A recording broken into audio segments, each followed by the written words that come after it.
अच्छा, we are starting with March 24। This is the most recent paper जो हमें अभी पढ़ने को मिल रहा है।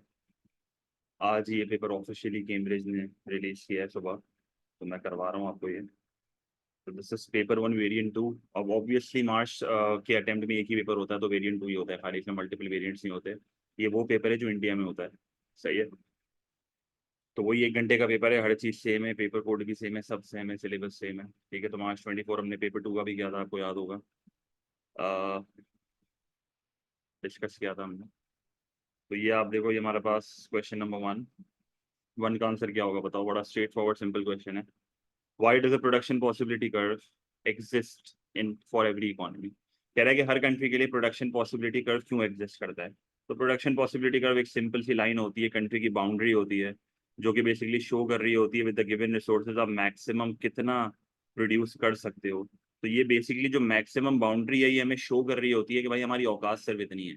और इसकी सबसे बड़ी पीपीसी की रीजन यही होती है कि भाई आपको जो है ना वो हमेशा चॉइस करनी होती है, क्योंकि मैंने आपको पहले ही बताया था कि ऑन द पीपीसी जितने भी कॉम्बिनेशन होते हैं, आप उनमें से किसी एक कॉम्बिनेशन पे ऑपरेट करोगे।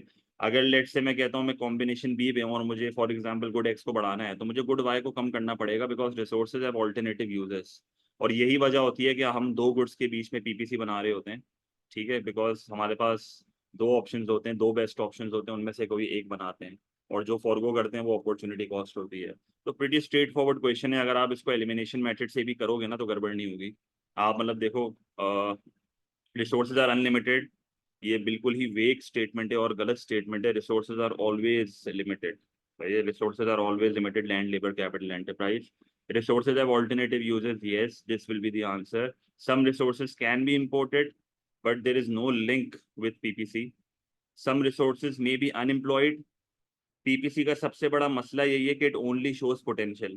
पीपीसी जो है ना वो सिर्फ ये बताता है कि एक कंट्री कितना बना सकती है, ये नहीं शो करता कि कंट्री कितना एक्चुअली बना रही है। अगर एक्चुअली हमें पता करना है कंट्री कितना बना रही है, तो वो इनसाइड द पीपीसी वाला पॉइंट होता है। बट द पॉइंट इज कि ये लाइन हमें ये शो नहीं कर रही होती कि मैं एक्चुअली कितना बना रहा हूँ। ये लाइन मुझे सिर्फ ये शो कर रही होती है कि मैं मैक्सिमम कितना बना सकता हूँ, what is my potential. Clear है ये चीज? कोई मसला? जल्दी से बता दो फिर मैं आगे बढ़ूँ। ठीक है। Question number to. Question number to में ये हमसे कह रहा है what which statement is a normative statement. अब एज अ स्टूडेंट आपको पता होना चाहिए what is a normative statement. Normative statement वो स्टेटमेंट्स होती हैं जो कि वैल्यू जजमेंट होती है। सही है। नॉर्मेटिव स्टेटमेंट वो स्टेटमेंट्स होती हैं जो कि कोई ओपिनियन को रिप्रेजेंट कर रही होती हैं। Normative statements are subjective statements, या आप कह सकते हो उसमें शुड का वर्ड आता है, या कोई ना कोई ओपिनियन होता है। But on the other hand if you talk about positive statements, तो पॉजिटिव स्टेटमेंट्स वो स्टेटमेंट्स होती हैं विच आर ऑब्जेक्टिव स्टेटमेंट्स। ये वो स्टेटमेंट्स होती हैं विच आर एविडेंस बेस्ड। ये वो स्टेटमेंट्स होती हैं विच आर फैक्चुअल स्टेटमेंट्स। सही है। मतलब बेसिकली ये वो स्टेटमेंट्स है जिनको आप ट्रू या फॉल्स कह सकते हो, जिसको तुम येस या नो कह सकते हो। तो देखो प्रीटी स्ट्रेट फॉरवर्ड क्वेश्चन है, या आपको कोई एक नॉर्मेटिव स्टेटमेंट ढूंढनी है। पहली statement aggregate demand will increase following a decrease in interest rate. This can be tested by evidence. तो this is the positive statement. A rise in unemployment will decrease inflationary pressure. Again, this is a positive statement because this can be tested by evidence. आप yes no बोल सकते हो, true false बोल सकते हो। The incentive to work will rise if benefits are reduced. Again, this is a positive statement because this can be tested with evidence. तो हमारे पास यहाँ पर जो आंसर बन रहा है वो डी बन रहा है, जो कि ये कह रहा है कि unsustainable growth is more harmful to the economy. Now this more harmful is an opinion. ये कोई फैक्ट नहीं है, आप इसको एविडेंस से टेस्ट नहीं कर सकते, ये एक बंदे का ओपिनियन है। अगर मैं कह रहा हूँ कि unsustainable economic growth is more harmful than hyperinflation, then this is my opinion. आप इसको ट्रू फॉल्स या यस नो नहीं कह सकते। तो this is a normative statement. This is a normative statement. This is a subjective statement. Value judgement है ये। फिर ये चीज कोई मसला? तो क्वेश्चन नंबर टू अगेन वो स्ट्रेट फॉरवर्ड, दो एमसीक्यू बड़े आसान थे, ये गलत नहीं होने चाहिए। क्वेश्चन नंबर थ्री, ये एक तो एक ग्रेड 9 का बच्चा भी मेरा बता देगा। Which combination best describes the basic economic problem. तो बेसिक इकोनॉमिक प्रॉब्लम क्या होती है? बेसिक इकोनॉमिक प्रॉब्लम में आपके पास आती हैं अनलिमिटेड वांट्स, और उनको पूरा करने के लिए we have limited resources which leads to scarcity leads to choice and choice leads to opportunity cost. ये हर इकोनॉमिक्स के बच्चे को पता होना चाहिए। तो resources are limited while wants are unlimited, तो B is the right answer। ठीक है, तो again a pretty straight forward question. मेरा साथ में मुझे बताते रहो तो मुझे पता चल जाए कि क्लियर है। कोई मसला है यहाँ तक? क्वेश्चन 3 तक क्लियर है सब? सही है। अच्छा, क्वेश्चन नंबर 4।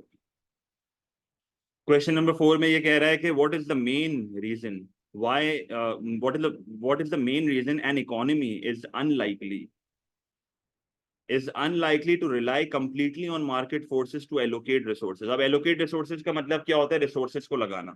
सही है फरजान बेटा, बस पेंड में आऊंगा, आप इतना लेट बताओगे तो नहीं हो सकता। What is the main reason an economy is unlikely to rely completely on market forces to allocate resources? तो मार्केट फोर्सेस क्या होती हैं? जिधर डिमांड और सप्लाई आपस में इक्वल होती हैं, जहाँ पर डिमांड एंड सप्लाई के बेसिस पे सब चल रहा होता है, प्राइस मैकेनिज्म के बेसिस पे सब चल रहा होता है। मार्केट इकोनॉमी की बात हो रही है। तो एलोकेट रिसोर्सेस कह रहा है कि भाई हम क्यों मार्केट फोर्सेस पे रिलाय नहीं कर सकते completely. Now the married goods will be over supplied, सही स्टेटमेंट है। Married goods will be under supplied, सही स्टेटमेंट है। पर ये एक मेन रीजन नहीं है जिसकी वजह से हम मार्केट फोर्सेस पे रिलाई नहीं कर सकते। अब ऐसा तो नहीं है ना कि मैरिड गुड होते ही नहीं है, मैरिड गुड होते हैं। ये दोनों स्टेटमेंट गलत नहीं है, पर अगर इससे बेहतर स्टेटमेंट अवेलेबल आपके पास आंसर में है तो आप वो सेलेक्ट करोगे। अब एक और स्टेटमेंट इसने मुझे दी हुई है, private goods will not be supplied. ये गलत स्टेटमेंट है। प्राइवेट गुड में मेरिट डीमेरिट भी आते हैं, अदर प्राइवेट गुड्स भी आते हैं। तो प्राइवेट गुड्स तो सप्लाई होते हैं, क्योंकि प्राइवेट गुड वो गुड्स होते हैं जो कि राइवल होते हैं। प्राइवेट गुड्स वो गुड्स होते हैं जो कि एक्सपोर्टेबल होते हैं। ये वो गुड्स होते हैं जिसमें प्रॉफिट बनाना पॉसिबल होता है। तो as a producer I will always supply private goods, क्योंकि मैं इसमें पैसा कमा सकता हूँ। सही है, तो ये स्टेटमेंट गलत है। D is the right answer, public good will not be supplied. Market economy का सबसे बड़ा इशू यही होता है कि एक मार्केट इकोनॉमी में जिधर सिर्फ प्राइस मैकेनिज्म होता है, वहां पर आपको पब्लिक गुड मिलेंगे ही नहीं। आपको याद है मार्केट फेलियर का सबसे बड़ा कॉज मैंने आपको बताया था, non provision of public good. Public good की मिसाल क्या क्या होती है भाई? पब्लिक गुड की मिसाल यहाँ पर स्ट्रीट लाइट है। सही है, यहाँ पर आप लाइट हाउस की एग्जाम्पल दे सकते हो, नेशनल डिफेंस की एग्जाम्पल दे सकते हो। मसला ये होता है कि ये वो गुड्स होते हैं जो कि नॉन राइवल होते हैं, ये वो गुड्स होते हैं जो कि नॉन एक्सपोर्टेबल होते हैं। सही है, इनमें कोई मैकेनिज्म टू चार्ज प्राइस नहीं होता। इन गुड्स में जो है वो प्रॉफिट बनाना पॉसिबल नहीं होता। तो अगर आप कंप्लीटली डिपेंडेंट हो जाओगे ऑन मार्केट फोर्सेस, तो एक ऐसी इकोनॉमी जहाँ पर सिर्फ प्राइवेट प्रोड्यूसर है और वहां पर सिर्फ प्राइस मैकेनिज्म है, तो वहां पर तो पब्लिक गुड्स होंगे ही नहीं। और तभी कहते हैं कि रियलिटी में market economy, a pure market economy does not exist, क्योंकि वहां पर ऐसी सारी कोई चीजें होंगी ही नहीं। यहाँ पर से एक और बहुत बड़ा इशू ये है, फ्री राइडर प्रॉब्लम, अगर आपको याद हो।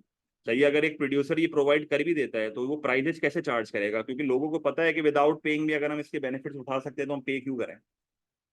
सही है, तभी ये गुड्स खाली गवर्नमेंट सप्लाई करती है यूजिंग आवर टैक्स रेवेन्यू। सही है, a private producer will never provide a pure public good. कोई मसला?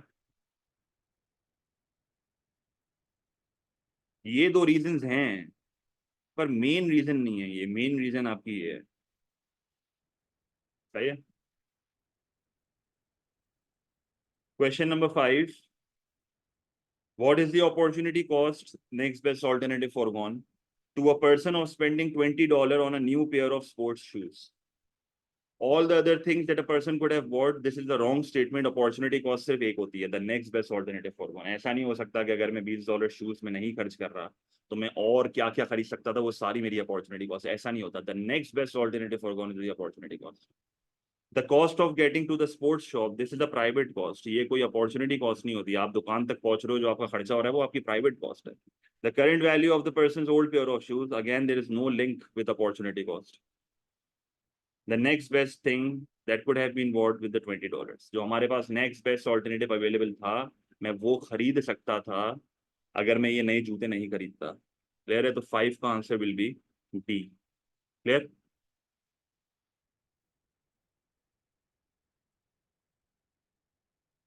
Question number question number 6। What is the definition of an effective demand? एक अफेक्टिव डिमांड क्या होती है? याद है, पहली क्लास में सिखाया था। अफेक्टिव डिमांड और नोशनल डिमांड में क्या फर्क होता है? नोशनल डिमांड वो डिमांड होती है जहां पर सिर्फ विलिंगनेस होती है। पर अफेक्टिव डिमांड वो डिमांड होती है जहां पर विलिंगनेस और एबिलिटी दोनों होते हैं, सही है। The difference between notional demand and affective demand, notional demand is a demand जिधर सिर्फ और सिर्फ विलिंगनेस होती है, while affective demand is a demand जिसमें demand is backed by the ability, बिल्कुल, where the demand is backed by the ability. The demand that is speculative, the demand that is supported by the ability to pay, B is the right answer. The relation between price and quantity demanded, that is law of demand.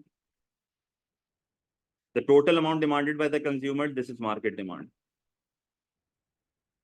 ठीक है, तो 6 का answer will be B. हर option को देखोगे तब जाके सही होगा, हर ऑप्शन को नहीं देखोगे लाजमी तौर पे गलत करोगे कुछ ना कुछ, सही। Question number 7, the price elasticity of demand of good x is -2.4। मुझे बताओ प्राइस इलास्टिसिटी ऑफ डिमांड में नेगेटिव साइन को क्या करते हैं, क्या कोई इंपॉर्टेंस है पीईडी में, क्या नेगेटिव साइन की कोई इंपॉर्टेंस है?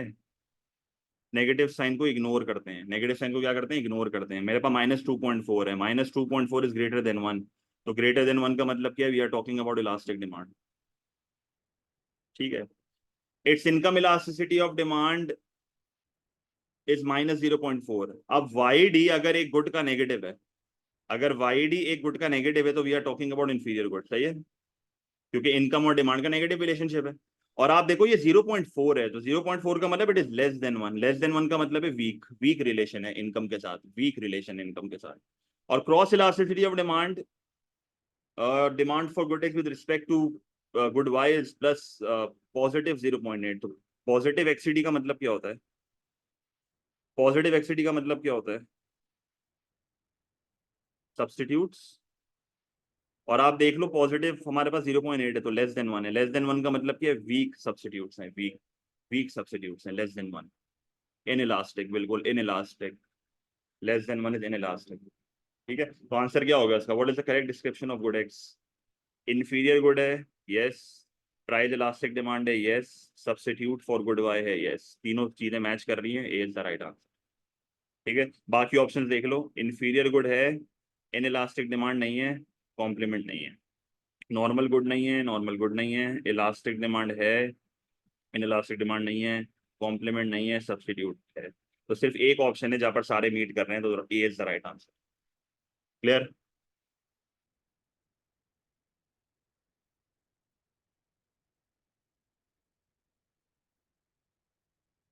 पढ़ जाओ आगे, ठीक है। अब क्वेश्चन नंबर 8, क्वेश्चन नंबर 8 में ये मुझसे कह रहा है, the diagram shows two straight line demand curves X and Y, सही है। इन इलास्टिक है बेटा, इन इलास्टिक है, पुलिस मैंने इलास्टिक कब बोला है, लेस देन 1 है, सही है। क्वेश्चन नंबर 8, तो क्वेश्चन नंबर 8 में कह रहा है the diagram shows two straight line demand curves X and Y. अब आप एक चीज यहाँ पर नोटिस करो, ये लीनियर डिमांड कर्व है, मानते हो इस बात को? याद है लीनियर डिमांड कब सिखाया था? लीनियर डिमांड कर्व वो डिमांड कर्व होते हैं जो वाई एक्सिस से भी टच होते हैं और एक्स एक्सिस से भी टच होते हैं, याद है ये चीज? और फिर मैंने आपको बताया था along the demand curve PED change होता है, ऊपर वाला हिस्सा is more than 1 which is elastic, बीच वाला इज यूनिटरी, एंड वाला इज इन इलास्टिक।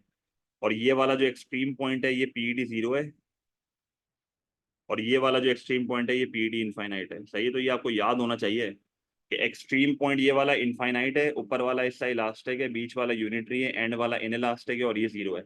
तो along the demand curve, along a linear demand curve, PED diminishes, diminishes की स्पेलिंग क्या होती है, diminishes, सही है या फॉल्स, सही है। What is correct about curves X and Y? अब इस क्वेश्चन के ऑप्शन जब मैं देख रहा हूँ ना, तो यहाँ पर एक बहुत बड़ा मसला है, और मसला ये है कि एक ऑप्शन जो सही है ना, वो कोई बता नहीं पाएगा सही क्यों है। अगर आप एलिमिनेशन मेथड से करते हो ना, तो फिर आपका आंसर तो आपको मिल जाएगा, पर वो सही आंसर की आपको लॉजिक नहीं पता होगी। इसका क्या आंसर है, मुझे बताओ क्या आंसर होगा इसका? एलिमिनेशन मेथड से करो, एलिमिनेशन मेथड से, एंड में जो ऑप्शन बच जाएगा वो आंसर है। क्या आंसर होगा एड का? कौन सा ऑप्शन बच रहा है एंड में? मैं आपको इसकी लॉजिक दूंगा, पर वो बहुत अजीब सी लॉजिक है। एक ऑप्शन बचेगा बेटा, एक एक ऑप्शन, आंसर पूछ रहा हूँ डायरेक्ट।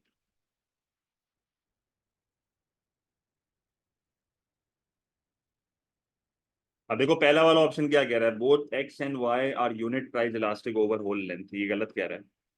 सही है, पीडी फॉल्स।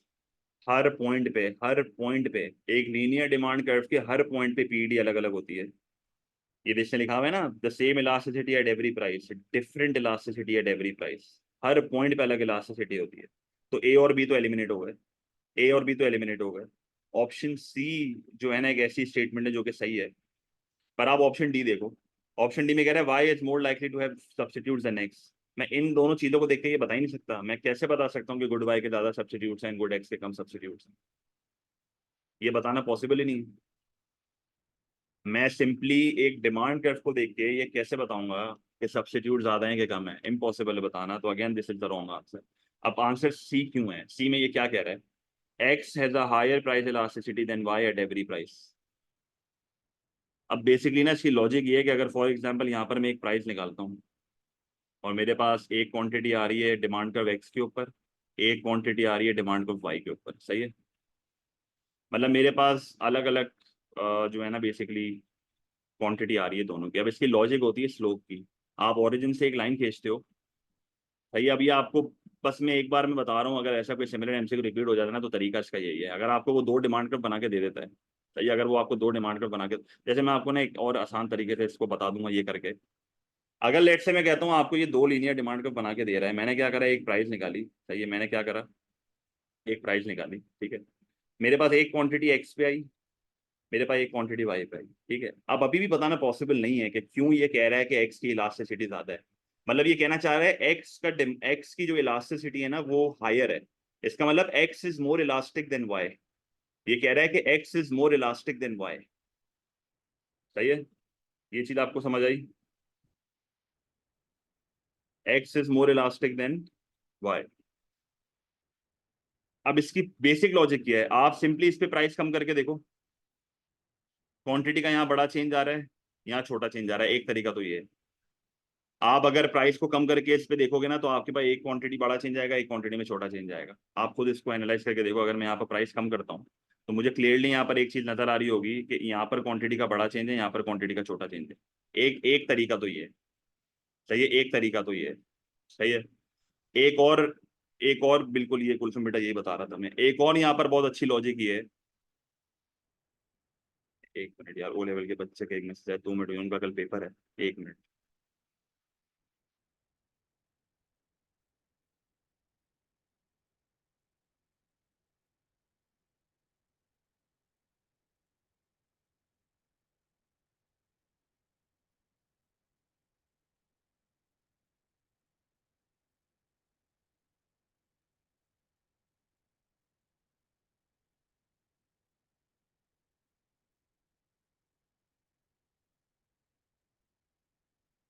सही है। एक और लॉजिक इसकी क्या है जो कि कुलसुम ने बहुत अच्छे से कैच कर ली, और वो लॉजिक क्या है आप जरा सुनना। ये एग्जैक्टली मुझे यही बताना था जो कुलसुम ने बताया है। आप देखो ऊपर वाले डिमांड कर्व पे ये वाला हिस्सा इलास्टिक है, यहाँ पर ये वाला हिस्सा इलास्टिक है, सही है। अगर मैं इसको ना रिलेटिवली कंपेयर करूं, इसका मिड पॉइंट यहाँ आ रहा है, सही है, इसका मिड पॉइंट यहाँ नहीं आ रहा। आप देखो इसका मिड पॉइंट थोड़ा नीचे आ रहा है, फिर इसका लेस देन वन ये और इसका लेस देन वन ये। अब क्लियरली आप देखो, अगर मैंने जो आपके साथ हरकत अभी करी थी, मैं यहाँ पर अगर एक पॉइंट लगाता हूँ, मैं यहाँ पर अगर एक पॉइंट लगाता हूँ, आप क्लियरली देखो कि इस प्राइस के ऊपर ये वाले डिमांड कर्व के ऊपर मोर देन वन है, ये वाले डिमांड के ऊपर इक्वल्स टू वन है। तो क्लियरली समझ आ रहा है कि at every point of X elasticity हमेशा ज्यादा ही होगी वाई से। Eight every point of X elasticity हमेशा ज्यादा होगी वाई से। समझ आया? अगर मैं आपको एक और मिसाल दूं यहाँ पे, मैं आपको अगर एक और मिसाल दूं यहाँ पे, लेट से मैं कहता हूँ कि एक और प्राइस मैं आपको निकाल के दिखाता हूँ।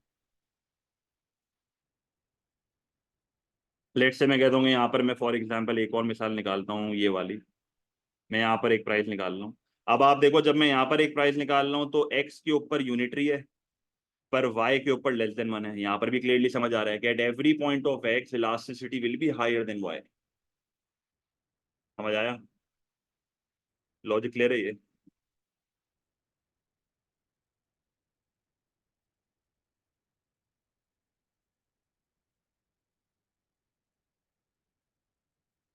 समझ ला। कोई सवाल? इस सिर्फ एक बच्ची ने कैच करा है, बहुत बड़ी बात है, बहुत मुश्किल एमसीक्यू। मैं एक्सपेक्ट नहीं कर रहा था कोई बताएगा।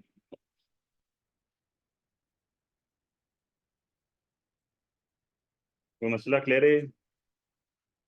पढ़ जाऊँ आगे? अब नहीं, अगर मैं, ये वैसे एमसीक्यू गलत हो नहीं सकता। अगर एक बच्चा इसको एलिमिनेशन मेथड से भी कर लेता है तो उसको आंसर सी बचेगा, यानी और कोई आंसर ही नहीं बचेगा। अच्छा, MCQ number 9, the price elasticity of supply of yogurt is estimated to be +1.5 PS की बात कर रहे हैं यहाँ पे। सही है। If the demand for yogurt rises, the price rises by 20%. How much the quantity, how much more will be supplied to the market? तो बहुत बेसिक है। PES का फॉर्मूला क्या होता है? Percentage change in quantity supplied divided by percentage change in price. सही है। अब परसेंट PES इसने मुझे बताया हुआ है विच इज +1.5, क्वांटिटी सप्लाइड मुझे नहीं पता, प्राइस का चेंज इसने मुझे बताया हुआ है 20%। तो मेरे पास यहाँ पर आंसर क्या आएगा? अगर मैं 20 को 1.5 से मल्टीप्लाई करता हूँ तो मेरे पास आंसर आएगा 30%। तो percentage change in quantity supplied will be 30%। तो D is the right answer. Clear है? इससे आसान सवाल आपको नहीं मिलेगा पूरे पेपर में। अच्छा भाई, और आगे बढ़ रहा हूँ। फिर आपके पास एमसीक्यू नंबर 10 आता है। एमसीक्यू नंबर 10 पे ये कह रहा है butter is a normal good. इसका मतलब इनकम और डिमांड का क्या रिलेशनशिप होगा? पॉजिटिव होगा। सही है। It is in joint demand with bread, इसका मतलब ये कॉम्प्लीमेंट है, जाहिर सी बात है, bread and butter are complements. And in joint supply with buttermilk, इसकी मैं लॉजिक आपको दे रहा हूँ। The demand for butter increases because of a rise in consumer incomes. अब जरा सुनना, पहली स्टेटमेंट ये कह रहा है डिमांड फॉर बटर इंक्रीजेस। तो ये डिमांड फॉर बटर इंक्रीजेस क्योंकि इनकम्स बढ़ रही है। जाहिर सी बात है कि जब एक बंदे की इनकम बढ़ेगी तो the person will always prefer to buy a normal good. तो जाहिर है जब इनकम बढ़ेगी तो बटर की डिमांड बढ़ाएंगे, क्योंकि butter is a normal good. तो पहले मैं यहाँ पर लिखता हूँ कि भाई डिमांड फॉर बटर जो है ना वो बढ़ गई। अब जरा सुनना, मैं विदाउट ग्राफ ये कर रहा हूँ, ग्राफ बनाने की जरूरत ही नहीं है। डिमांड फॉर बटर बढ़ रहा है, जैसे ही डिमांड फॉर बटर बढ़ेगा तो मार्केट में उसकी क्या होगी? शॉर्टेज होगी। जैसे ही बटर की शॉर्टेज होगी तो पहले के मुकाबले में the price of will increase. और जब प्राइस इंक्रीज होगी the producer will be motivated to produce more. तो इसका मतलब क्वांटिटी सप्लाइड फॉर बटर पहले के मुकाबले में क्या होगी? बढ़ जाएगी। क्वांटिटी सप्लाइड फॉर बटर क्या होगी? बढ़ जाएगी। अगर आप इसको ग्राफिकली भी बनाओ तो अगर मैं बटर के डिमांड कर्व को राइटवर्ड शिफ्ट करूंगा तो क्वांटिटी सप्लाइड में मूवमेंट आएगी, तो क्वांटिटी सप्लाइड बढ़ेगी, सप्लाई कर्व में मूवमेंट आएगी। अब मुझे यहाँ पर ये चीज आइडेंटिफाई करनी है कि प्राइस ऑफ बटर मिल्क पे क्या अफेक्ट आएगा। अब मुझे एक चीज बताओ, जब क्वांटिटी सप्लाइड ऑफ बटर बढ़ रहा है and butter is in joint demand with butter milk, तो बटर मिल्क की सप्लाई क्या होगी? बटर जो है वो जॉइंट सप्लाई में विद बटर मिल्क। अगर बटर की सप्लाई बढ़ती है तो बटर मिल्क की भी सप्लाई क्या होगी? बढ़ जाएगी। इसका मतलब क्या होगा कि जब क्वांटिटी सप्लाई ऑफ बटर बढ़ेगा तो सप्लाई ऑफ बटर बढ़ेगा। इसका मतलब इसका सप्लाई का राइटवर्ड शिफ्ट होगा। बटर मिल्क का सप्लाई कर्व जो है वो राइटवर्ड शिफ्ट होगा। बटर मिल्क का जो सप्लाई कर्व है वो राइटवर्ड शिफ्ट होगा। अपने दिमाग में डायग्राम सोचो कि मैंने बटर मिल्क के सप्लाई को राइटवर्ड शिफ्ट कर दिया, बटर मिल्क की मार्केट में क्या होगा? सरप्लस हो जाएगा। तो पहले के मुकाबले में इसकी जो प्राइस है वो क्या हो जाएगी? कम। तो price of butter milk decreases, price of butter milk decreases. यहाँ तक क्लियर है? Price of butter milk decreases. मैंने पहला एलिमेंट ऑफ द क्वेश्चन कर लिया, पहला एलिमेंट ऑफ द क्वेश्चन मेरे से हो गया। अब मुझे ब्रेड की प्राइस के ऊपर इफेक्ट बताना है। अब मुझे ब्रेड की प्राइस के ऊपर इफेक्ट बताना है। अब यहाँ पर अगेन मैं यही चेन बनाऊंगा। भाई डिमांड फॉर बटर बढ़ी है, चाहिए, डिमांड फॉर बटर बढ़ी है। जाहिर सी बात है डिमांड फॉर बटर बढ़ेगी तो पहले के मुकाबले में जॉइंटली डिमांडेड गुड है उसकी भी डिमांड बढ़ जाएगी। अगर पहले के मुकाबले में बटर की डिमांड बढ़ रही है तो ऑब्वियसली ब्रेड की भी डिमांड बढ़ेगी, क्योंकि जॉइंटली डिमांडेड है।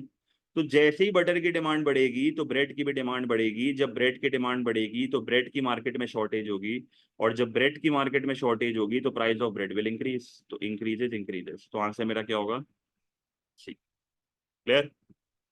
कोई मसला, कोई इशू?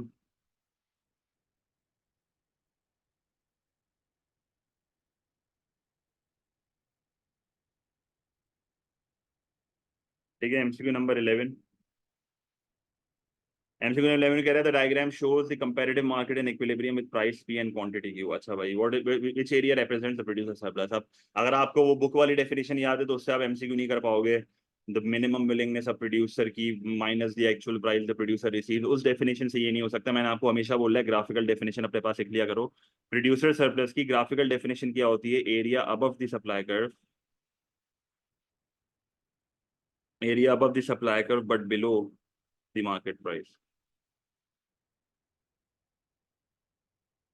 ठीक है, तो इस हिसाब से ये वाला जो एरिया है above the supply curve below the market price, तो ये वाला एरिया मेरा प्रोड्यूसर सरप्लस है। तो P W you is the right answer which is my producer surplus. मुझे कोई बता सकता है पी वी डब्ल्यू क्या है? ये वाला ऑप्शन क्या है? पी वी डब्ल्यू क्या है? Area below the demand curve above the market price, so this is the consumer surplus.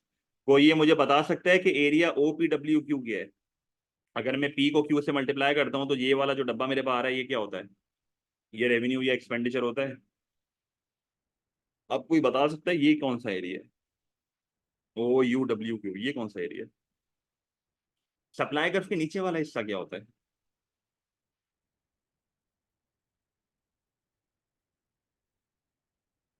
Cost, exactly cost. It is the additional cost of producing this good. ये cost को represent करता है, ये हम अपने पास लिख लो।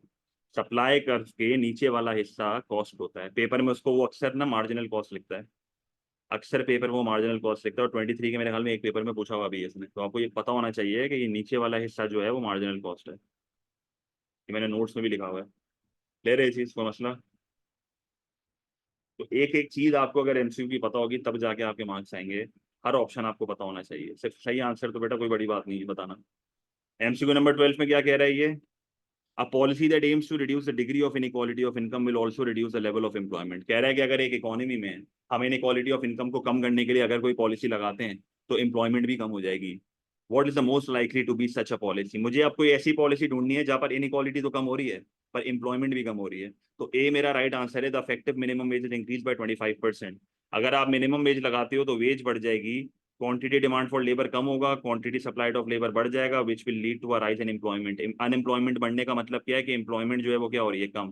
ग्राफिकली भी आपको क्लिक करना चाहिए मिनिमम वेज का सीन क्या होता है। आप जो है वो यहाँ पर लिखते हो वेज, यहाँ पर आप लिखते हो quantity of labour, supply of labour, demand for labour. आप मिनिमम वेज लगा रहे हो यहाँ पे। आप जैसे ही एक मिनिमम वेज लगाओगे, सही, आप जैसे ही एक मिनिमम वेज लगाओगे तो ऑब्वियस सी बात है, आप देख लो क्लियरली नजर आ रहा है कि एक यहाँ पर ना एक सरप्लस वाला scenario, and this surplus represents the unemployed. ठीक है, the rate of income tax paid by the lowest band of earners is reduced. इससे अनएम्प्लॉयमेंट आपकी नहीं होगी। और एक और बहुत बड़ा चीज यहाँ पर ये है कि यहाँ पर इनइक्वालिटी तो कम हो रही है क्योंकि आप बेसिकली रिग्रेसिव, आप पुअर को सपोर्ट कर रहे हो, पर इससे एम्प्लॉयमेंट के ऊपर इफेक्ट नहीं आएगा। इससे आपकी एम्प्लॉयमेंट के ऊपर मेरे हिसाब से इफेक्ट नहीं आएगा। सही है। The government increases the level of subsidies given to the producers of some merit goods. अगर मैं सब्सिडी प्रोवाइड करता हूँ तो सब्सिडी प्रोवाइड करूंगा तो प्रोड्यूसर की कॉस्ट कम होगी क्योंकि जाहिर सी बात है वो सप्लाई अपनी बढ़ा देगा। पहले के मुकाबले में प्रोडक्शन ज्यादा हो रही है तो इससे तो जॉब्स क्रिएट होंगी। इससे तो उल्टा आपकी एम्प्लॉयमेंट बढ़ जाएगी। इससे तो उल्टा आपकी एम्प्लॉयमेंट बढ़ जाएगी। इससे रिड्यूस का पूछा हुआ है मुझसे, तो ये आंसर भी नहीं हो सकता। और ऑप्शन डी में कह रहा है the government provides more goods that are regarded as essential. इससे एम्प्लॉयमेंट का कोई लेना देना नहीं है। इनइक्वालिटी तो कम हो जाएगी पर एम्प्लॉयमेंट से कोई लेना देना नहीं है। इन सारे ऑप्शंस में इनइक्वालिटी कम हो रही है पर एम्प्लॉयमेंट की गेम अलग अलग है सब में। तो A is the right answer, जहां पर एम्प्लॉयमेंट उल्टा कम हो रही है, जो इसने मुझे बोला हुआ है। सही है, क्लियर है। तो एमसीक्यू नंबर 12 भी हमारा जो है वो हो गया। MCQ number 13। एमसीक्यू नंबर 13 कह रहा है what explains the under consumption of merit goods. So merit goods are those goods which are beneficial for the consumer and for the third party. ये लैक ऑफ इन्फॉर्मेशन की वजह से under consumed होते हैं, under produced होते हैं, under allocation होती है। सही है, तो यहाँ पर अंडर एलोकेशन होती है due to lack of information because the consumer does not realise the true benefits of consuming these goods. तो their value is not fully understood by the consumer due to lack of information और information failure. लोगों को इस चीज का अंदाजा नहीं है कि भाई इस चीज का बेनिफिट क्या है, जिसकी वजह से उसके ट्रू बेनिफिट्स को इग्नोर कर दिया जाता है। They are unproductive, they can be only provided by the government. Wrong.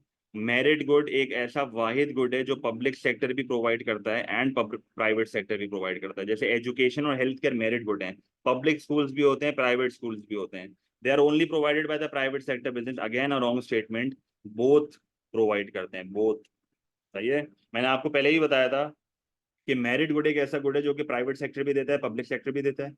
D merit good ऐसा गुड है जो कि खाली सिर्फ प्राइवेट सेक्टर देगा, पब्लिक सेक्टर जाहिर सी बात है डी मेरिट गुड नहीं बनाएगा। और जहां तक बात है पब्लिक गुड की, public good is only provided by the government, only public sector. Public good कभी भी प्राइवेट सेक्टर नहीं बनाएगा। I am talking about pure public good. जब नॉर्मली वो पेपर में पब्लिक गुड लिखता है ना, वो प्योर पब्लिक गुड की बात कर रहा होता है, वो कौसाई की बात नहीं कर रहा होता। सही है। जब तक कौसाई खुद नहीं बोलेगा ना, आप अपनी मर्जी से अज्यूम नहीं करना कि ये कौसा है, और खास करके एमसीक्यू में। Question number 14, A country uses an income tax under which the first $10,000 of income is tax free. $10,000 तक कोई टैक्स नहीं है। The next $20,000 is taxed at 20%, and any income over 30,000 is taxed at a top rate of 40%. तो clear indication है, progressive taxation है। जैसे जैसे income बढ़ रही है, आपका जो है ना वो tax as paid as a proportion of income भी बढ़ता जा रहा है। और it also levies sales tax of 10% on most products. अब जाहिर सी बात है, इनडायरेक्ट टैक्स जो है वो कौन सा नेचर का होता है, रिग्रेसिव नेचर का होता है, क्योंकि जाहिर सी बात है अमीर भी उतना ही दे रहा है, गरीब भी उतना ही दे रहा है। अब ये मुझे कह रहा है कि which combination of tax changes is most likely to create a more equal distribution of income in the country. Now अगर मुझे इक्वल डिस्ट्रीब्यूशन ऑफ इनकम करनी है, तो income tax is a progressive tax, तो इस प्रोग्रेसिव टैक्स को मुझे बढ़ाना चाहिए। और सेल्स टैक्स एक रिग्रेसिव टैक्स है, तो इस रिग्रेसिव टैक्स को मुझे कम करना चाहिए। क्योंकि प्रोग्रेसिव टैक्स रिच पे बर्डन डालता है, तो इसको बढ़ाओ। रिग्रेसिव टैक्स पुअर पे बर्डन डालता है, तो इसको कम करो। तो क्या आंसर होगा हमारा? A lower rate of regressive tax and a higher top rate of tax. तो आंसर बी होगा। हायर टैक्स फ्री अलाउंस से भी आपका काम हो जाएगा। ये नहीं करना, ये भी नहीं करना। Higher number of exempted goods भी होना चाहिए, पर ये नहीं करना, ये नहीं करना। तो मैच आपका ऑप्शन बी कर रहा है खाली। Proportion of tax, proportional tax वो होता है जिसमें आपकी जितनी भी इनकम हो, जैसे आपकी इनकम बढ़े या गिरे, आप सेम प्रपोर्शन ऑफ अपनी जो इनकम का है ना, वो आप टैक्स में दे रहे हो। और हमेशा याद रखना, प्रोपोर्शनल टैक्स के रीडिस्ट्रीब्यूटिव इफेक्ट्स नहीं होते। प्रोपोर्शनल टैक्स कभी भी रीडिस्ट्रीब्यूशन ऑफ इनकम के लिए इस्तेमाल नहीं होता, क्योंकि अमीर की इनकम से भी उतना ही हिस्सा जा रहा है, गरीब की इनकम से भी उतना ही हिस्सा जा रहा है, कि रीडिस्ट्रीब्यूटिव इफेक्ट नहीं है यहाँ पे। द प्रोपोर्शन ऑफ इनकम जो हम टैक्स में दे रहे होते हैं ना, वो हमेशा सेम ही रहता है, तो रीडिस्ट्रीब्यूटिव इफेक्ट कुछ भी नहीं है। क्लियर है? MCQ number 15, the table shows the real GDP. Real GDP क्या होता है? Adjusted with inflation, expressed as an index number in each quarter of 2021. What can be concluded from the table? Inflation reduced the real value of GDP in the first 6 months of 2021. आप देखो, इसने मुझे 2020 100 दिया हुआ है, तो 2020 is my base year, क्योंकि 100 हमेशा बेस ईयर होता है। 100 से नीचे है तो इसका मतलब रियल जीडीपी कम हो रहा है, 100 से ऊपर है तो रियल जीडीपी बढ़ रहा है। यही होता है ना। अगर इंडेक्स मेरा 100 से नीचे है तो रियल जीडीपी कम हो रहा है, इंडेक्स अगर 100 से ऊपर है तो रियल जीडीपी बढ़ रहा है। अब आप देखो कि एक क्वार्टर में 3 महीने होते हैं, 3 महीने, 3 महीने, 3 महीने और 3 महीने, 6 महीने तक लगातार मेरा रियल जीडीपी गिर रहा है। इसका मतलब क्या मैं कह सकता हूँ मुल्क में रिसेशन है? मुल्क में रिसेशन है। तो ये वाला ना पहला option is a question mark. पहला ऑप्शन क्वेश्चन मार्क क्यों है? क्योंकि ये कह रहा है इन्फ्लेशन की वजह से रियल वैल्यू ऑफ जीडीपी कम हो रही है। अब एग्जैक्टली हमें रीजन नहीं पता। सही है। ऐसा भी होता है कि कंट्री का आउटपुट कम हो रहा है। सही है। ऐसा भी हो सकता है कि कंट्री का आउटपुट आपका जो है ना वो कम हो रहा है। सही है। इससे बेहतर ऑप्शन अगर आपके पास अवेलेबल है तो आप उठा सकते हो। और एक और बहुत बड़ा मसला है कि ये इंडेक्स में मुझे वैल्यूज दी हुई है, मुझे एग्जैक्टली इससे जीडीपी की डॉलर अमाउंट नहीं बताई हुई। सही है, एक ये भी इशू है। Real GDP was lower at the end of 2021 than 2020। वही बात है, again this cannot be argued, क्योंकि इससे मुझे अमाउंट नहीं दी हुई, पहली बात। इससे मुझे वैल्यू नहीं दी हुई, no value given. The economy was in recession at the end of the first 6 months of 2021। सही कह रहा है। सही है। 6 महीने लगातार आप देखो रियल जीडीपी 100 से नीचे है ना, तो इसका मतलब रिसेशन है। द स्टैंड ऑफ लिविंग, क्या मैं जीडीपी को देख के स्टैंड ऑफ लिविंग बता सकता हूँ? Not necessary. क्योंकि स्टैंडर्ड ऑफ लिविंग में एजुकेशन भी आता है, हेल्थ केयर भी आता है, पोल्यूशन भी आता है, वर्किंग आवर्स भी आते हैं, वर्किंग कंडीशंस भी आती हैं, बहुत चीजें आती हैं। आप सिंपली रियल जीडीपी को देख के स्टैंडर्ड ऑफ लिविंग नहीं बता सकते। तो डेफिनेट आंसर ये नहीं हो सकता। तो हमारे पास आंसर यहाँ पर सबसे अच्छा जो बन रहा है ना, वो सी है। क्लियर है ये चीज? अगर एक बच्चा पहला ऑप्शन देख के इसको टिक कर देता है तो वो सबसे बड़ा बेवकूफ है दुनिया का, क्योंकि बाकी 3 ऑप्शन में C is the better option. Clear है?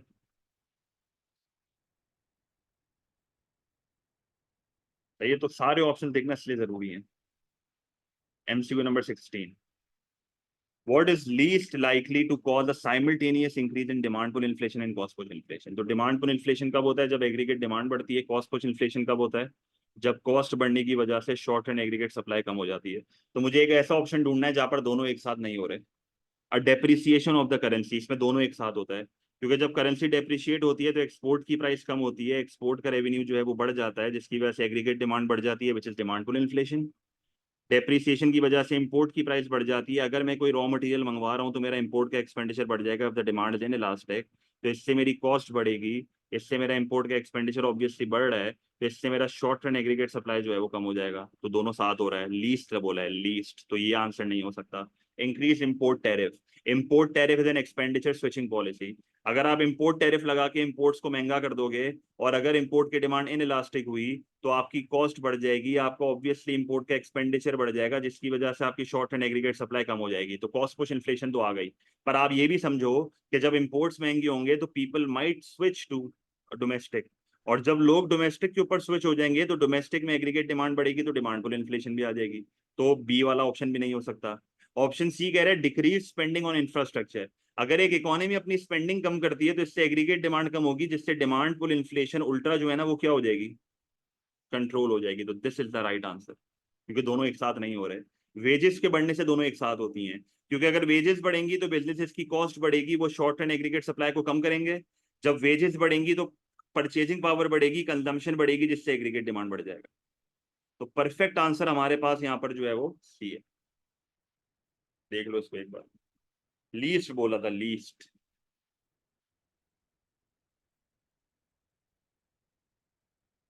ठीक है।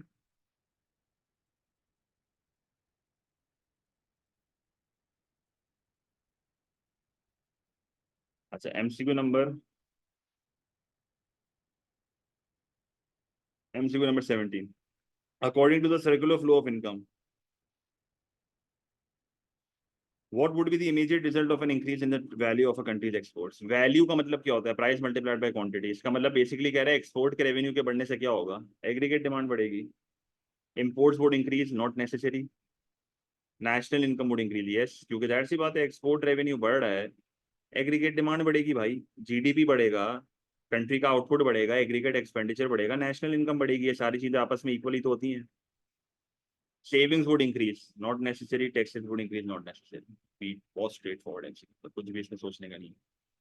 MCQ number 18, to calculate the unemployment rate, the number of unemployed is related to, unemployment rate का फॉर्मूला क्या होता है, number of people unemployed divided by the total labour force. बच्चे हमारे बेवकूफ होते हैं, पॉपुलेशन से डिवाइड कर देते हैं, लेबर फोर्स से डिवाइड होता है। लेबर फोर्स में कौन कौन आता है, employed plus unemployed multiplied by 100, rate है ना, परसेंटेज में आंसर आएगा। तो the number of unemployed related to the total adult population, हर बच्चा ऑप्शन ए सेलेक्ट करेगा, जो कि नहीं आंसर है। The number of unemployed who are seeking work, no. The total number in full employment, no. The total population in the labour force. देखो इसने जान पूछ कर, इसने जान पूछ कर ना टोटल पॉपुलेशन पहले लिखा हुआ है, बच्चा कंफ्यूज हो जाए। पूरा सेंटेंस पढ़ो तो समझ आ रहा है कि लेबर फोर्स की बात कर रहे हैं। क्लियर है, सही है, क्लियर है। MCQ number 19, aggregate demand in economy में डिक्रीज। एग्रीगेट डिमांड कम कब होता है, जब उसके कंपोनेंट्स में चेंज आता है ना। तो सी, पहले एग्रीगेट डिमांड की इक्वेशन लिखता हूँ आपके लिए। Aggregate demand is equal to C plus I plus G plus X minus M. तो कब एडी कम कब होता है, जब सी बढ़ता है, आई बढ़ता है, जी बढ़ता है, एक्स बढ़ता है, और एम कम होता है। नहीं, कम करना है, सॉरी सॉरी सॉरी, कम करना है। तो कम करने के लिए सी कम होगा, आई कम होगा, जी कम होगा, एक्स कम होगा और एम बढ़ेगा। सही है। तो कह रहा है एग्रीगेट डिमांड कम करना है, ऐसी कौन सी चीज बढ़ेगी तो एग्रीगेट डिमांड कम हो जाएगा। तो देख लो जरा, ऐसी कौन सी चीज बढ़ेगी। सही है, सी बढ़ेगा तो एग्रीगेट डिमांड बढ़ जाएगी, जी बढ़ेगा तो एग्रीगेट डिमांड बढ़ जाएगी, एम बढ़ेगा तो एग्रीगेट डिमांड कम हो जाएगी, क्योंकि इक्वेशन में माइनस होता है, एम इक्वेशन में माइनस होता है, तो एम को बढ़ाओगे तो एडी कम हो जाएगा। पर अगर इन्वेस्टमेंट को बढ़ाओगे तो एग्रीगेट डिमांड बढ़ जाएगा। तो C is the right. MCQ number 20, या government has a balance budget. Balance budget क्या होता है, तीन तरह के बजट होते हैं गवर्नमेंट के, याद है। गवर्नमेंट के बजट का मतलब क्या होता है, द डिफरेंस बिटवीन गवर्नमेंट की spending and the tax revenue. If the budget is in deficit, इसका मतलब गवर्नमेंट की spending is greater than tax या रेवेन्यू गवर्नमेंट का। If the budget is in surplus, tax is greater than government spending, and if the budget is balanced, the government की spending is equals to the tax revenue. तो ये balance budget है, government spending is equals to tax revenue. It decides to increase the spending by 10%। अब आप इस चीज को समझो, बजट बैलेंस्ड है, बजट क्या है, बैलेंस्ड है। मेरा गवर्नमेंट का स्पेंडिंग टैक्स की इक्वल है, ठीक है। अगर मैं गवर्नमेंट की स्पेंडिंग को 10% से बढ़ा दूंगा तो ये बैलेंस तो नहीं होगा, ये क्या हो जाएगा, ये सरप्लस हो जाएगा। अब इसको बैलेंस करने के लिए क्या करना पड़ेगा, इसको बैलेंस नहीं करना बल्कि इसको सरप्लस करना है। इसको सरप्लस करने के लिए क्या करना पड़ेगा, अच्छा अगर मुझे इसको बैलेंस करना है तो मैं टैक्स को कितने से बढ़ाऊं, अगर मुझे इसको बैलेंस करना है तो मैं टैक्स को कितने से बढ़ाऊंगा, 10% से। तो अगर मैं +10% कर दूं, अगर मैं गवर्नमेंट के रेवेन्यू को, जो कि मोस्टली टैक्स रेवेन्यू होता है, अगर मैं उसको 10% से बढ़ा दूंगा तो मेरा बजट क्या हो जाएगा, बैलेंस्ड। पर अगर मैं उसको 0% ही रखूंगा तो मेरा बजट क्या हो जाएगा, डेफिसिट। अगर मैं उसको -10% कर दूंगा तो मेरा बजट क्या हो जाएगा, डेफिसिट। पर अगर मैं टैक्स को 20% से बढ़ा दूंगा तो मेरा टैक्स जो है वो गवर्नमेंट की स्पेंडिंग को एक्सीड कर जाएगा, तो मेरा बजट जो है ना वो सरप्लस हो जाएगा। बेसिक मैथ लग रही है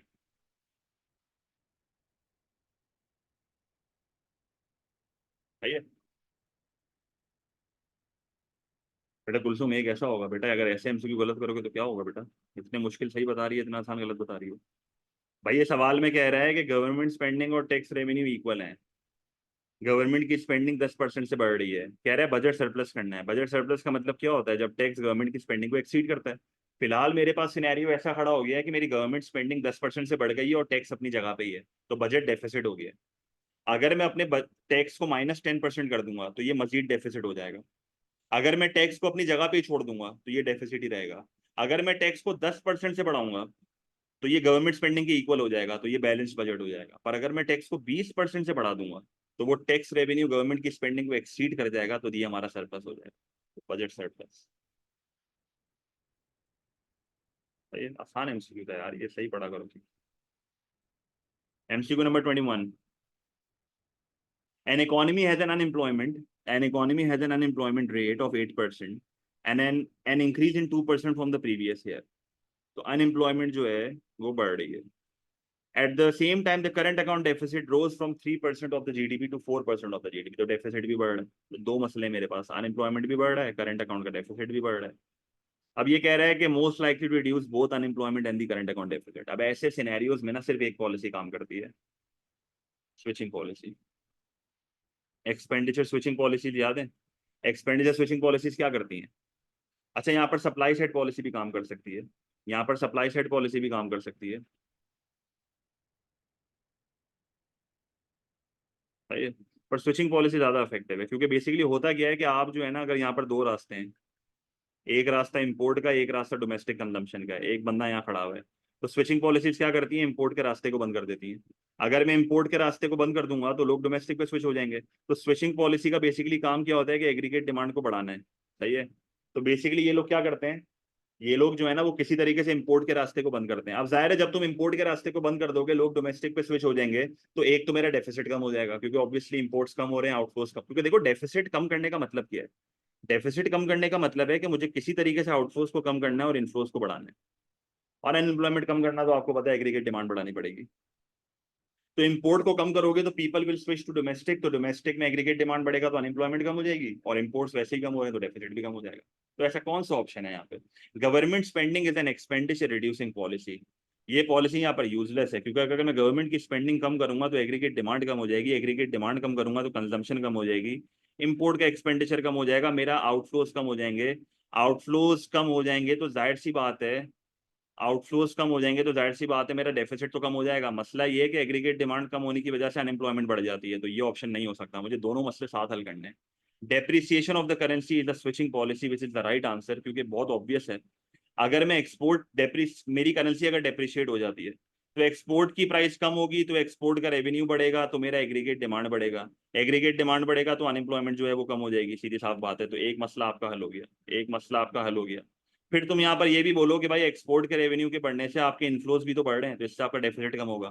फिर आप ये भी बोलो कि भाई डेप्रिसिएशन की वजह से इंपोर्ट की प्राइस भी तो बढ़ती है, इंपोर्ट की प्राइस बढ़ेगी तो हो सकता है इंपोर्ट का एक्सपेंडिचर कम हो जाए, जिसकी वजह से आउटफ्लोज जो है वो कम होंगे, इससे भी मेरा डेफिसिट हल हो जाएगा। तो दोनों मसले एक साथ हल हो गए।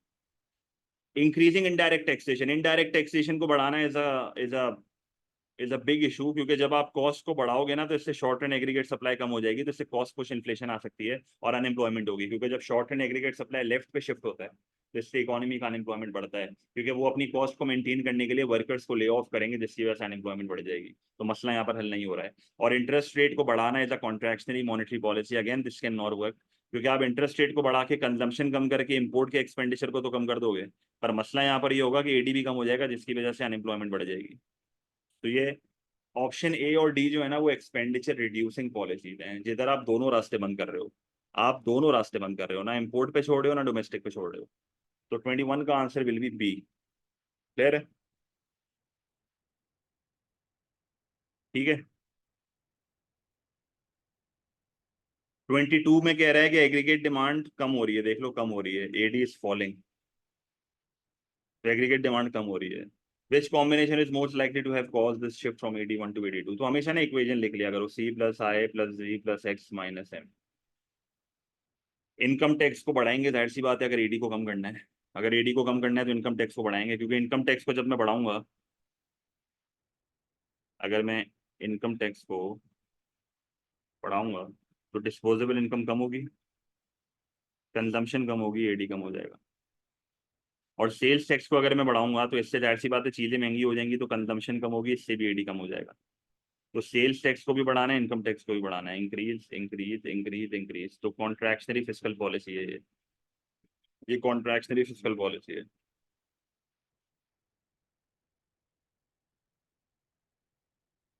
ठीक है। फिर आपके पास MCQ number 23, what is considered an expansionary supply side policy? जहां पर आप एक कंट्री के शॉर्ट रन एग्रीगेट सप्लाई को भी बढ़ाते हो, लॉन्ग रन एग्रीगेट सप्लाई को भी बढ़ाते हो। शॉर्ट रन एग्रीगेट सप्लाई कब बढ़ता है? जब कॉस्ट कम हो जाती है। लॉन्ग रन एग्रीगेट सप्लाई कब बढ़ता है? जब क्वांटिटी या quality of factors of production बढ़ जाते हैं। तो शॉर्ट रन एग्रीगेट सप्लाई कब बढ़ती है? जब कॉस्ट कम होती है। लॉन्ग रन एग्रीगेट सप्लाई कब बढ़ती है? जब क्वांटिटी या क्वालिटी ऑफ रिसोर्सेज बढ़ जाते हैं। तो A is the right answer, क्योंकि आप ट्रेनिंग पर जब स्पेंडिंग करोगे तो इससे इकोनॉमी में स्किल्स वगैरह बढ़ेंगी, तो एलआरएएल बढ़ जाएगा। सेल्स टैक्स अगर आप बढ़ाओगे इससे एग्रीगेट डिमांड कम हो रहा है। इंटरेस्ट रेट अगर आप बढ़ाओगे तो इससे एग्रीगेट डिमांड कम हो रहा है। एक्सचेंज रेट अगर आप बढ़ाओगे तो इससे भी एग्रीगेट डिमांड जो है वो कम हो रहा है। तो ये कॉन्ट्रैक्शनरी फिस्कल पॉलिसी है, ये कॉन्ट्रैक्शनरी मॉनेटरी पॉलिसी है, ये कॉन्ट्रैक्शनरी मॉनेटरी पॉलिसी है, क्योंकि दोनों में यही हो रहा है, क्योंकि जब आप इंटरेस्ट रेट बढ़ाते हो तो इससे आपकी एक्सचेंज रेट भी बढ़ जाती है। अच्छा, यहाँ पर आप एक और एलिमेंट भी बता सकते हो कि सेल्स टैक्स बढ़ाने से ना कॉस्ट भी बढ़ जाती है, तो इससे उल्टा शॉर्ट रन एग्रीगेट सप्लाई कम हो जाएगा। तो A is the right answer, pretty straightforward है, गलती होनी नहीं चाहिए सही है। 24, the table indicates the factor inputs. Most important चीज ये देखो, ये गड़बड़ पेपर में हर बच्चे ने करी है और करते हैं। ये इनपुट्स दिए हैं। The table indicates the factor inputs required to produce wheat and cars in country X and Y. क्या मैं इन वैल्यूज को यूज करके अपॉर्चुनिटी कॉस्ट के रेशियोज बना सकता हूँ? क्या मैं 4:2 और 8:6 का रेशो बना सकता हूँ? ये सुन लो। अगर मुझे वीट और कार का रेशो बनाना है, अगर मुझे वीट और कार का रेशो बनाना है, तो क्या मैं सिंपली 4 wheat/2 कार और 8 wheat/6 कार कर सकता हूँ यहाँ पे, या नहीं कर सकता? ये बताओ मुझे। जैसे अगर मैं कंट्री एक्स के रेशो निकालता हूँ, अगर मैं कंट्री एक्स के रेशो निकालता हूँ एंड कंट्री वाई के रेशो निकालता हूँ, सही है, मुझे रेशो निकालना है वीट इज टू राइस। क्या मैं simply wheat is to rice नहीं, वीट इज टू कार, क्या मैं सिंपली इन वैल्यूज को यूज करके कर सकता हूँ या नहीं कर सकता? मुझे पहले तो ये बता दो। नहीं कर सकता। देखो नॉर्मली जब हम रेशोज निकालते हैं ना, सुनना जरा, नॉर्मली जो हम रेशोज निकालते हैं और जो हमें ये वैल्यूज देता है ना, वो आउटपुट्स होते हैं। वो नॉर्मली आउटपुट्स होते हैं। इसने बोल दिया है कि भाई ये इनपुट्स हैं। आप सिंपली 4 wheat/2 कार करके रेशो थोड़ी निकाल सकते हो। अब इसका तरीका क्या है, सुनना जरा, तरीका सिखा रहा हूँ। पहले कंट्री एक्स का निकाल रहा हूं। अगर कंट्री एक्स एक वीट बनाता है तो कितनी कार फॉरगो करेगा, कैसे बताऊंगा? अगर कंट्री एक्स एक वीट बनाता है तो कितनी कार फॉरगो करेगा, कैसे बताऊंगा? देखो यही गलती एक बच्चा करेगा जो आपने करी है, जो आप बोल रहे हो सारे भाई। इसकी लॉजिक क्या है? देखो रेशो को रीड कैसे करते हैं। अगर मैं एक वीट बनाऊंगा तो कितनी कार फॉरगो करूंगा, फॉरगो का कॉन्सेप्ट होता है ना, अपॉर्चुनिटी कॉस्ट रेशो है ना ये। अगर मैं एक वीट बनाता हूं तो मैं कितनी कार फॉरगो करूंगा? मुझे बताओ एक वीट बनाने में मुझे कितने इनपुट्स की जरूरत पड़ रही है? एक वीट बनाने में मुझे कितने इनपुट्स की जरूरत पड़ रही है? 4। अगर मैं यही 4 इनपुट कार में इस्तेमाल कर लेता तो कितनी गाड़ियां बना सकता था? अगर मैं यही 4 इनपुट गाड़ी में इस्तेमाल कर लेता तो कितनी गाड़ियां बना सकता था? 4/2। बेटा कैसे 6 यार, क्या हो गया भाई? अगर मैं भाई, गाड़ी को बनाने के लिए दो इनपुट्स की जरूरत पड़ रही है, सही है, 2 यूनिट्स ऑफ फैक्टर इनपुट। अगर मैं यही 4 इनपुट गाड़ी में लगा देता तो मैं 2 गाड़ियां बना सकता था ना, तो 4/2 होगा, तो मेरे पास 2C आ जाएगा। समझ आया ये?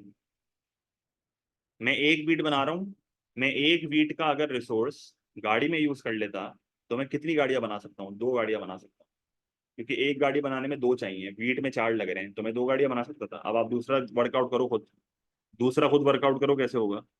अब ये वाले रेशो मुझे बताओ, 1 बीट इज टू क्या होगा? 1 wheat is to country Y का क्या होगा? मैं अगर एक बीट बना रहा हूँ, मैं यही 8 इनपुट अगर गाड़ी पे लगा देता तो कितने बना सकता था? यही अगर मैं गाड़ी पे लगा देता तो कितने बना सकता था? 8/6। मेरे पास आंसर होगा 1.3 का। समझ आया? मुझे बताओ कंट्री वाई को कौन से गुड में स्पेशलाइज करना चाहिए? कंट्री वाई को कौन से गुड में स्पेशलाइज करना चाहिए? वीट में, क्योंकि वो लोअर अपॉर्चुनिटी कॉस्ट पे वीट बना रहा है।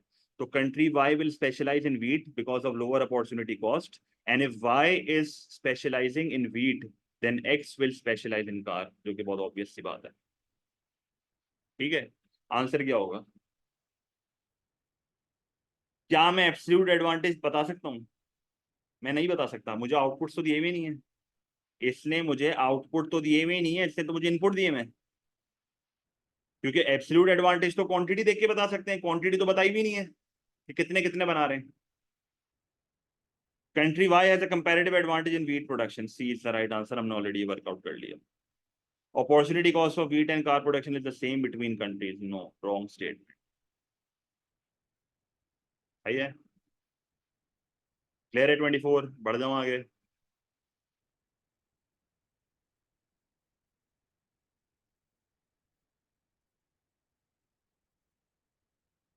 MCQ number 25। अब एमसीक्यू नंबर 25 में ये कह रहा है, government decides to allow the country's currency to depreciate to remove the deficit on its current account of the balance of it. कह रहा है कि एक गवर्नमेंट ने डिसाइड करा है कि उसको जो है ना वो अपनी करेंसी को गिराना है और डेफिसिट को रिमूव करना ऑन द करंट। अभी हमने ये चीज देखी कि आप डेप्रिसिएशन के जरिए करंट अकाउंट डेफिसिट को कम कर सकते हो, जो कि बहुत ऑब्वियस बात है। अभी पीछे वाला एमसीक्यू हमने देखा था, पता नहीं कौन से नंबर का वो एमसीक्यू था, मेरे ख्याल में एमसीक्यू नंबर 21 था। एमसीक्यू नंबर 21 में हमने ये चीज देख ली कि डेप्रिसिएशन से करंट अकाउंट डेफिसिट कैसे कम होता है। अब ऐसे क्या मसले आ सकते हैं, ऐसा क्यों नहीं हो सकता? Why would this policy not work? The country gains a comparative advantage from the depreciation, ये तो कम वर्क करेगी, क्योंकि एक्सपोर्ट की प्राइस जब कम होगी तो एक्सपोर्ट का रेवेन्यू बढ़ जाएगा, डेफिसिट खत्म हो जाएगा, तो ये तो ऑप्शन नहीं हो सकता। The country has a surplus on its capital and financial account, there is no link with this. तो मुझे तो करंट अकाउंट की बात कर रहा है ये, कैपिटल और फाइनेंशियल अकाउंट तो है ही नहीं, वो तो अलग अकाउंट है बैलेंस ऑफ पेमेंट के। The price elasticity of demand for country's exports and imports are greater than one, होना ही ग्रेटर देन वन चाहिए, क्योंकि जब इलास्टिक डिमांड होता है तभी तो ये पॉलिसी काम करती है। जे कर्व याद है? एक्सपोर्ट की प्राइस कम होगी तो एक्सपोर्ट का रेवेन्यू कब बढ़ता है? जब डिमांड इलास्टिक होती है। इम्पोर्ट की प्राइस अगर बढ़ रही है तो इम्पोर्ट का एक्सपेंडिचर कम कब होता है? जब डिमांड इलास्टिक होती है। क्लियर है? समझ रहे हो बात को? तो इस पे भी काम करेगी। D is the right answer, if there are high trade barriers with country's main trading partners. मैंने अपनी करेंसी को डेप्रिशिएट कर दिया, मैंने अपनी एक्सपोर्ट की प्राइस भी कम कर दी, पर दूसरी कंट्रीज ने हमारे ऊपर टैरिफ लगाया हुआ है, तो वहां के लोगों को अभी भी हमारा मुल्क महंगा ही लगेगा। वहां के लोगों को अभी भी हमारा मुल्क महंगा ही लगेगा। उसने हमारे प्रोडक्ट्स पे कोटा लगाया हुआ है, उसने हमारे प्रोडक्ट्स को बैन किया हुआ है, तो हम अपने एक्सपोर्ट को सस्ता करके क्या करेंगे अगर वो रुकावटें खुद पैदा कर रहे हैं। क्लियर है? कोई मसला?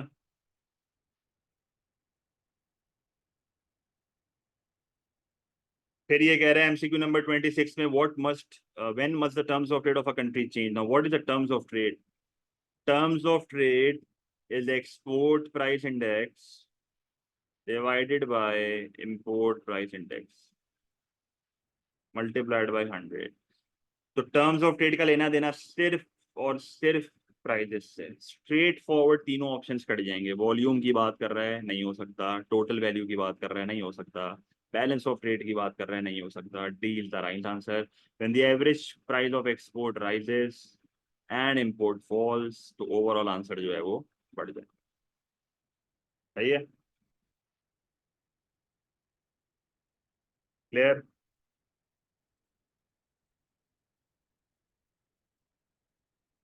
MCQ number 27। The table shows an extract from a country's balance of payment, what is the current account balance. तो इससे मुझे करंट अकाउंट के चारों कंपोनेंट्स दिए हुए हैं। इससे मुझे एक्सपोर्ट्स दिए हुए हैं, एक्सपोर्ट का मतलब इनफ्लोस, आउटफ्लोस का इम्पोर्ट्स का मतलब आउटफ्लोस।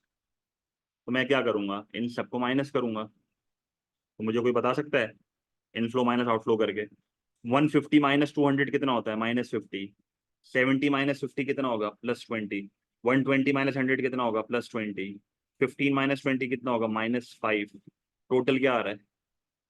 -50 -55 +40, तो ये -15 होगा, ऐसा ही है। बी सही है, समझ आ गया।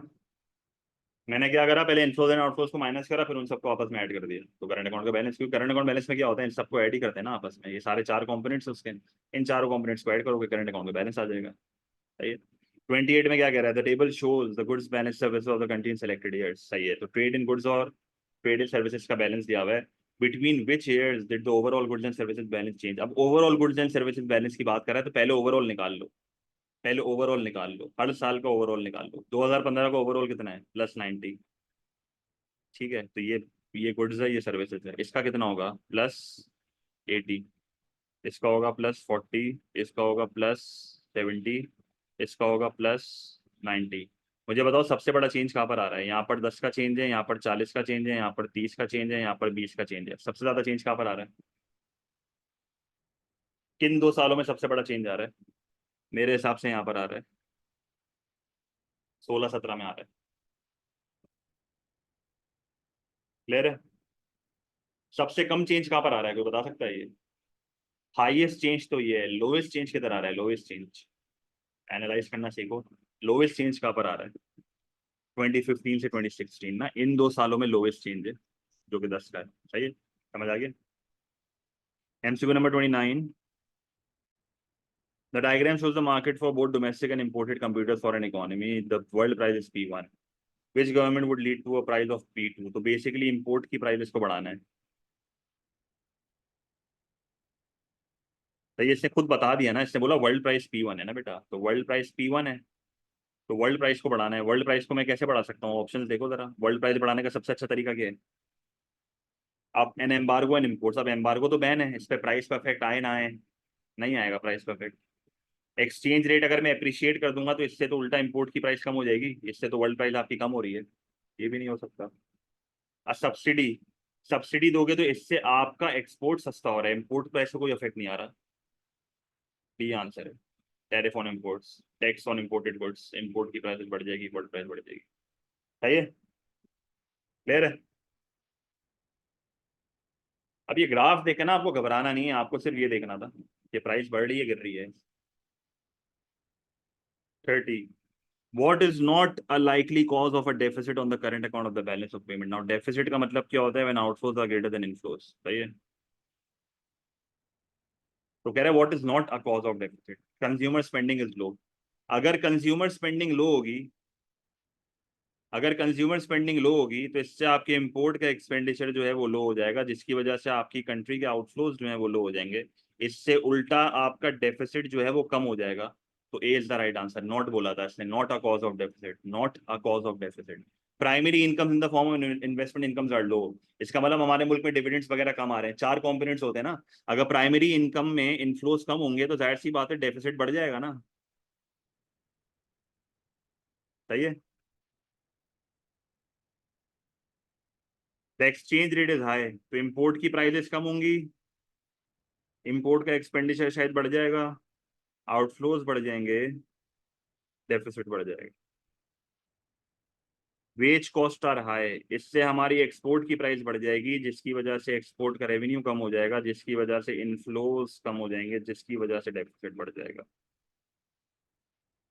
सही, तो जनरली अगर देखें ना, तो पेपर बहुत आसान है। इसका थ्रेशोल्ड अगर मैं आपको बताऊं,